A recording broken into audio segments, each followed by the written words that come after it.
कई महिलाएं ये पूछती हैं कि हमारी डिलीवरी के बाद में हम रिलेशन कब मेंटेन करें या हम सेक्स कब करें। तो आज हम इस विषय में बात करते हैं। हेलो एवरीवन, स्वागत है आपका माइंड और हेल्थ में। मैं आपकी होस्ट डॉक्टर बबीता।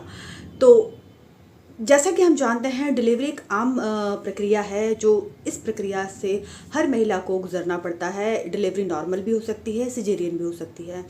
तो इसके बाद में एक क्वेश्चन आम तौर पे पूछा जाने वाला बहुत ही सामान्य क्वेश्चन है कि हमें आफ्टर डिलीवरी कब रिलेशन मेंटेन करना चाहिए, इसके लिए हमें क्या क्या सावधानियां रखना चाहिए।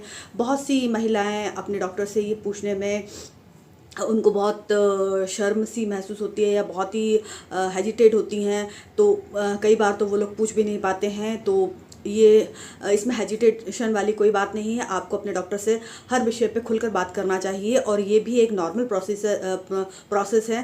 तो आपको इस विषय में जानने और समझने का पूरा अधिकार है। तो आज हम इस विषय पे बात करते हैं और मैं आपको बताती हूँ कि अगर किसी महिला की नॉर्मल डिलीवरी हुई हो, उस दौरान उसको टाँके लगना एक सामान्य प्रक्रिया है। तो उसके बाद में कम से कम उन्हें 8 से 10 हफ्ते, मतलब कि 1.5 से 2 महीने के करीब रिलेशन मेंटेन करने से बचना चाहिए। क्योंकि उस दौरान महिला का जो शरीर है वो अंदर से हील हो रहा होता है। जो शरीर के अंग हैं उनको नॉर्मल अपनी पोजीशन में आने में समय लगता है।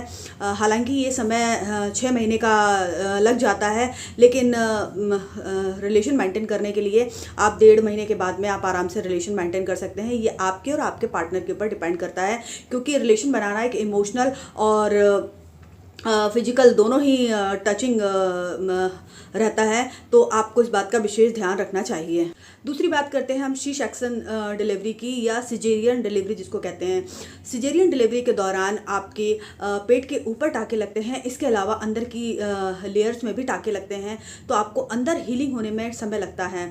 तो इसके लिए मैं आपको यही एडवाइस दूंगी कि आप कम से कम 10 से 12 हफ्ते, मतलब 2 से 3 महीने के करीब के बाद आप रिलेशन मेंटेन कर सकती हैं। इसके साथ ही आप अपने डॉक्टर से उचित परामर्श कर लीजिए, उसके बाद ही आप रिलेशन मेंटेन करें। अगर रिलेशन बनाते समय आपको किसी प्रकार का कोई दर्द होता है, पेन होता है या ब्लीडिंग हो या फिर स्पॉटिंग आए, तो अगर एक आध बार हो तो आप इसे देख सकती हैं, लेकिन अवॉइड भी कर सकते हैं। लेकिन अगर इसमें आपको ज़्यादा परेशानी हो रही हो, समस्या हो रही हो, तो इसको बिल्कुल भी अवॉइड ना करें। आप अपने डॉक्टर से उचित सलाह लें, क्योंकि हो सकता है आपके अंदर कुछ इंटरनल ब्लीडिंग की समस्या हो सकती है। तो आप इस बात का विशेष ध्यान रखें और अपने डॉक्टर से उचित सलाह लें और उनको पूरी बात बताएं। और अगर आपको किसी भी प्रकार की असहजता महसूस हो रही हो तो आप को अपने इस विषय पर ज़रूर बात करना चाहिए। इसके अलावा क्या है कि आपको आपके और आपके पार्टनर के बीच में इमोशनल बॉन्डिंग होना बहुत ज़रूरी है।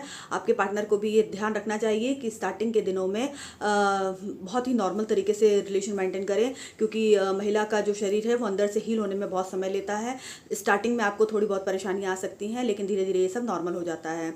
इसके अलावा आपकी बॉडी को हीलिंग करने के लिए आपका उचित खान पान और उचित देखभाल की बहुत ज़रूरत है। इस दौरान आपको फिजिकली और मेंटली बहुत ही परेशानियां उठानी पड़ती है, क्योंकि गर्भावस्था एक बहुत ही इमोशनल फीलिंग होती है। उस दौरान शरीर में बहुत चेंज हो जाते हैं।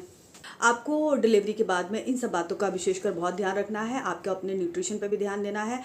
डॉक्टर के द्वारा प्रेस्क्राइब जो दवाइयाँ हैं, जिसमें आपकी हेल्थ और न्यूट्रिशन से संबंधित दवाइयाँ दी जाती हैं, उसको आप ज़रूर फॉलोअप करें। इसके अलावा आप अच्छा खान पान लें और इन बातों का विशेष ध्यान रखें कि आपको फिजिकली और मेंटली कोई भी टेंशन नहीं लेना है। तो आप आराम से इन सब चीज़ों को मेंटेन कर लेंगे। तो आशा करती हूँ आपको ये वीडियो अच्छा लगा होगा। अगर आपको वीडियो अच्छा लगा हो तो आप ज़्यादा से ज़्यादा लोगों को शेयर कीजिए। चैनल पे नए आए हों तो सब्सक्राइब कर लीजिए। So thank you so much.